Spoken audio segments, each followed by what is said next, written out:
বিসমিল্লাহির রহমানির রহিম। আসসালামু আলাইকুম। ছাঁচের পিঠা হবে পারফেক্ট জালিদার ছিদ্রযুক্ত। যারা কখনোই তৈরি করতে পারেন না, নষ্ট হয়ে যায়, ভেঙে যায়, ছিদ্রযুক্ত হয় না। দেখতে পাচ্ছেন ছাঁচের পিঠা কিন্তু ফুলে আমার বালি হয়েছে আর নিচ থেকে ছিদ্রযুক্ত, যার ওপরে জালিদার হয়েছে। আমি এখানে আতপ চালের গুঁড়া বেশি করে নিয়েছি, আমি বেশি করে তৈরি করব। আপনারা কম বেশি করে অবশ্যই নিতে পারেন। কম করলে কম তৈরি করলে কম নেবেন, বেশি তৈরি করলে বেশি নেবেন। আমি একটু বেশি নিয়েছি আর অবশ্যই চেলে নিতে হবে। চেলে নেওয়ার পরে দেখুন কতটা দলা বের হয়েছে। না চাললে কিন্তু আপনার পিঠা ফলবে না। চেলে নেবেন, চাললেই কিন্তু আপনার পিঠা জালিদার ছিদ্রযুক্ত ফুলে বালিশ হবে।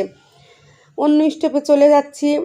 দিয়ে দিচ্ছি মেজারমেন্ট কাপে 2 কাপ আতপ চালের গুঁড়া আর দিয়ে দিচ্ছি স্বাদ মতন লবণ। আপনাদের টিপস একটা বলে দিই, 2 কাপ গুঁড়ার সঙ্গে অবশ্যই নর্মাল তাপমাত্রা রাখা 1.5 কাপ পানি দেবেন। 1.5 কাপে একটু বেশি দেবেন না। 1.5 কাপ পানি দিলে পারফেক্ট একটা বেটার হবে। 2 কাপের সঙ্গে 1.5 কাপ পানি দেবেন, নর্মাল তাপমাত্রা রাখা পানি।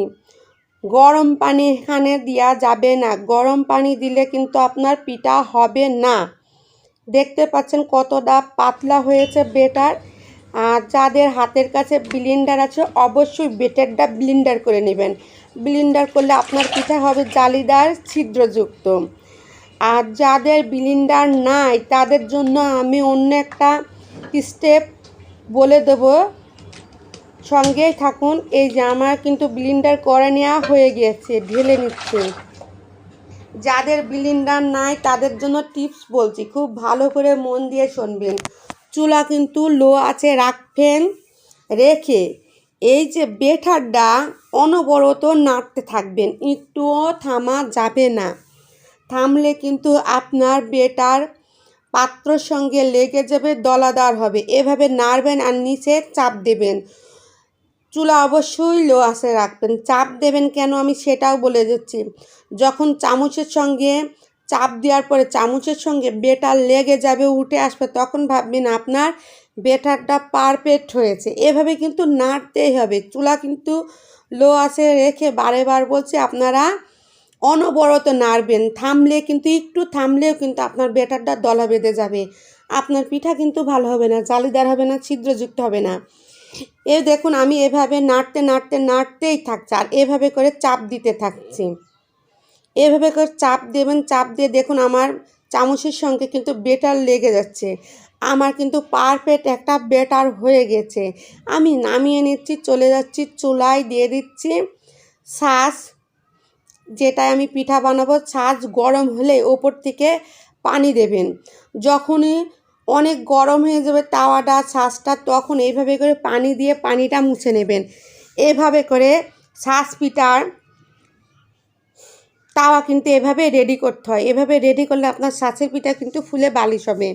ওপর থেকে তেল দিয়ে দিচ্ছি। তেল দিয়ে এভাবে সুতি কাপড় দিয়ে পুরো ছাঁচের সাইজগুলো এভাবে করে মুছে নিচ্ছে আর 4 সাইডই লাগিয়ে দিচ্ছে। আর এইভাবে করে বেটার দিয়ে দিচ্ছি। এভাবে করে বেটার দিলে কি হবে, আপনার তাওয়ায় ছাঁচে একটুও নোংরা হবে না। দেখতে পাচ্ছেন, দিয়ে দিচ্ছি আর ঢাকা দিয়ে দিচ্ছি। এভাবে ছিদ্রটা বন্ধ করার জন্য এভাবে একটা লবঙ্গ দিয়ে দেবেন, যাতে কোনোভাবে ভাপ 4 সাইড দিয়ে বেরিয়ে না যায়। আর দেখতে পাচ্ছেন কি সুন্দর কালার কিন্তু চেঞ্জ হয়ে যাচ্ছে আর জালিদার হয়ে যাচ্ছে। এভাবে করে আপনারা ছাঁচের পিঠা তৈরি করবেন, ফুলে কিন্তু বালিশ হবে। দেখতে পাচ্ছেন খুবই সুন্দর, প্রতিটা পিঠাই কিন্তু ফুলেছে আর জালিদার হয়েছে। যা আপনাদেরকে এই যে উঠিয়ে দেখিয়ে দেবো, কিন্তু একে একে উঠিয়ে নিচ্ছে আপনাদেরকে। এই যে কতটা জালিদার হয়েছে, ছিদ্রযুক্ত হয়েছে এই যে। আর এই পিঠা তৈরির সময় অবশ্যই চুলা মিডিয়াম টু হাই হিটে রাখবেন। মিডিয়াম টু হাই হিটেই রাখতে হবে, তা না হলে পিঠা কিন্তু ফলবে না, জালিদার হবে না। দেখতে পাচ্ছেন প্রতিটা পিঠা কিন্তু জালিদার হয়েছে, ছিদ্রযুক্ত হয়েছে। জাল কিন্তু একইভাবে পারফেক্টভাবে দিতে হবে, কম বেশি করা যাবে না। আমি পরেরগুলাও এইভাবে করে বানিয়ে নেব আপনি পরেরগুলোও দেখবেন, আপনাদের একটা ডেমো দেখিয়ে দেবো। যেখানে জাল না কিনি সেখানকার পিঠাটা কিন্তু ফোলে না, যা আপনাদেরকে দেখিয়ে দেবো। আমার কিন্তু এই সাইডের পিঠাটা জাল লাগেনি, যার পিঠাটা কিন্তু ফুলিনি। আর প্রতিটা পিঠাই কিন্তু ফুলে কিন্তু আমার বালিশ হয়েছে, আর বানাতে বানাতে অনেক হয়েছে। এইভাবে করে আপনারা পিঠা তৈরি করে নিতে পারেন, খুব সহজে তৈরি করে নিতে পারেন ছাঁচের পিঠা।